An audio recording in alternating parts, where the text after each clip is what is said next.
વલસાડના Pardi national highway ઉપર નીકળતા સાવધાન. ચંદ્રપુર પાસેથી પસાર થતા લોકો પર જીવનું તોળાતું જોખમ છે. ચંદ્રપુર પાસેનો ફૂટ ઓવરબ્રિજ મોતનો ફાંસો બન્યો છે. ક્ષતિગ્રસ્ત બ્રિજના પતરા હાઈવે ઉપર લટકી રહ્યા છે મોત બનીને. ફૂટ ઓવરબ્રિજ નીચેથી દર સેકન્ડે હજારો વાહનો પસાર થાય છે અને પતરા ગમે ત્યારે પડે તો મોટી દુર્ઘટના બની શકે છે. કરોડોનો ટોલ હાઈવે ઓથોરિટી ઉઘરાવે છે, પણ બ્રિજની દુર્દશા જોવા મળી રહી છે. જનતાના ટેક્સના રૂપિયા સ્વાહા કરનારા અધિકારીઓ ક્યારે હોશમાં આવશે?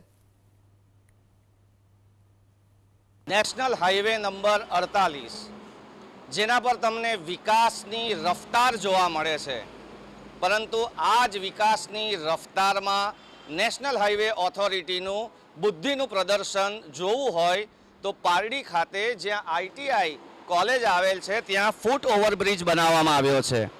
વિદ્યાર્થીઓ માટે આ ફૂટ ઓવરબ્રિજ બનાવાયો છે, જેથી કરીને વિદ્યાર્થીઓ એક જગ્યાથી બીજી જગ્યાએ હાઈવે રસ્તા પરથી ક્રોસ ન કરીને તેઓ ફૂટ ઓવરબ્રિજ પર જઈ શકે.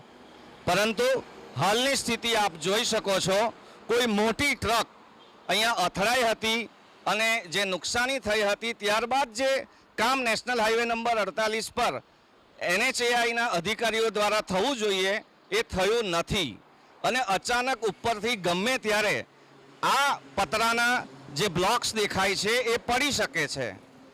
એને યોગ્ય રીતે ઉઠાવી લેવા અથવા એને અટકાવી લેવા માટે કોઈ પ્રયાસ થવો જોઈએ, એ અહીંયા જરાય દેખાતો નથી. આ સાથે મહત્વની બાબત એ પણ છે કે આ ફૂટ ઓવરબ્રિજ બંધ કરી દેવામાં આવ્યો છે, જેને કારણે વિદ્યાર્થીઓએ રોડ ક્રોસ કરવો પડે છે.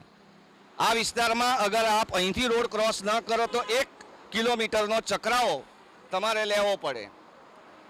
NHAIના અધિકારીઓ દ્વારા તાત્કાલિક ધોરણે આ પતરાના બ્લોક્સ કાઢી લેવા જોઈએ અથવા તો એને સરખું કરી લેવું જોઈએ.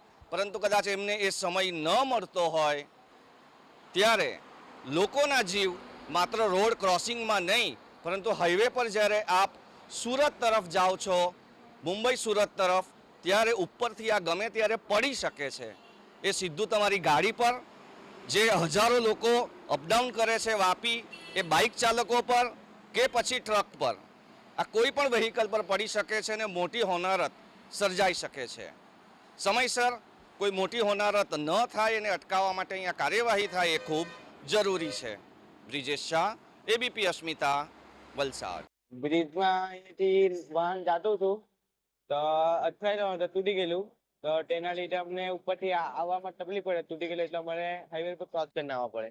ગંભીર છે, પણ હવે શું કરીએ, આવવા તો પડે જ ને. હાઈવે ક્રોસ કરીને આવવા પડે, પછી અમારે બહુ તકલીફ થઈ શકે. પણ હવે અમે શું કરીએ, અમારે ભણવાનું એટલે આવવા પડે.